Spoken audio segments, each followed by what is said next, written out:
Hey everyone, welcome back to part 2 of my How to Play the Tomb Raider card game video series. In the previous video we looked at the different kinds of cards and the general premise on how the game is played. In this video we're going to talk about deck construction, and then after this we will follow up with how to actually play the game.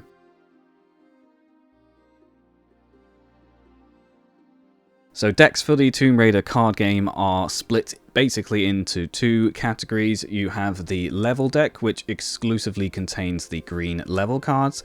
These are kept separate from the rest of the decks. And then the other deck is your draw deck, which is going to contain a few different things. Your draw deck will contain obstacles, so I've got a whole bunch of separate obstacles in this pile here. It will also contain action cards and item discoveries, as well as character upgrade cards. But for now we're going to start off with the level deck. As mentioned, the level deck exclusively contains locations. Typically in each level deck you're going to need at least one entrance location, and these are only included in the quest decks. So you are going to need to get at least one quest deck if you want an entrance location. In this case I have the tomb entrance. You will also need one treasure room, no more than one treasure room. You can see here this says special location treasure room. That's how you know it's a treasure room. So make sure you have one entrance and one treasure room in your deck. And then the rest of the locations can basically be whatever you want, as long as it is only one of each individually numbered card. It's usually good practice, I would say, to have locations that are all in the same area. So for this deck, I have gone for Atlantis locations. So I basically have one of each of the Atlantis locations culminating in the treasure room. In each of the quest decks you will get actual themed locations as well. So you've got Into the Caves, which includes the cave locations, and Trapped in the Tombs, which has tomb locations. In the expansions Slippery When Wet, you'll also have some more locations. The Neptune's Fury deck includes the Roman level locations. Pacific Peril includes Pacific locations, and then you also have the Shipwreck locations in the booster packs. And also in the big gun set you have the Lost Valley locations, but I don't have any of those. So I'm making a point in this video of using a deck that I have constructed rather than the quest decks, because this is going to be more useful for people who want to make their own decks. There are pre-constructed levels which are included at the end of the instruction manuals, and they will be in the document that I'll have the link to in the description as well.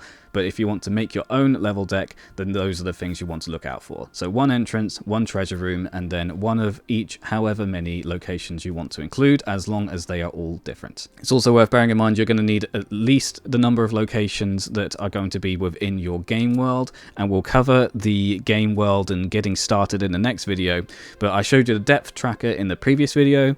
That can go up to 12 if you're feeling adventurous, and then you're going to have columns as well. So if you're playing a 6x3, which is the usual standard for these levels, then you're going to need at least 18 locations. So I've got just over 18 in here. So that is our level deck. Next up is the draw deck. Now usually this would only be one single deck of cards, but I've actually split the obstacles out into their own obstacle deck because I'm going to be playing in solo play. When we go through how to play the game, I will point out when something is different in solo play, but one of the main differences is that obstacles are kept separate from the rest of the draw deck because you don't play obstacles on yourself, they just get played on your locations. Interestingly, in the Tomb Raider card game, there isn't actually a limit on the number of cards you can have in a draw deck, which seems ridiculous if you're asking me, but that's how the rulebook says it is, so that's how it is. There is, however, a minimum number, so there is a minimum of 30 cards in your draw deck, and that includes both obstacles and actions and discoveries and all the other kind of stuff. So 30 is the minimum. 60 is the standard. I have, I think, maybe 56 in total across these two, so I'll probably round it up to 60 before we play. If you have less than 60 cards in your draw deck, you can have 2 copies of each card. So I believe I have 2 pit traps in here, so I'm allowed 2 pit traps in this deck because I have fewer than 60 cards. If you have 60 or more cards in your deck, then you can have 3 of each kind of card. But I think that personally the sweet spot is 60 cards with 2 of each in the deck. So as mentioned, the draw deck can contain different kinds of cards: action cards, discovery, obstacle, but also secret move and upgrade cards can be included in your deck as well. In my deck, I have everything except for these secret move cards because they're kind of rare, so I keep them in my folder. So you have your location deck and you have your draw deck. The only thing left then is to get the raider and the treasure. So you can choose any raider you want. I've gone with Lara Croft Duelist for this set, and I've gone with the Atlantean Scion because I'm going to be going through the Atlantis locations.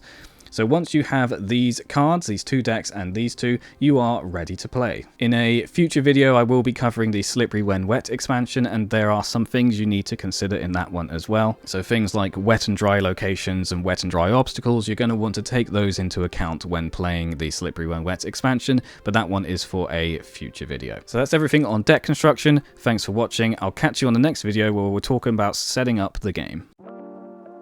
Thanks so much for watching. If you'd be interested in more videos like this, please click the subscribe button down below and give me a thumbs up to let me know that you enjoyed this video.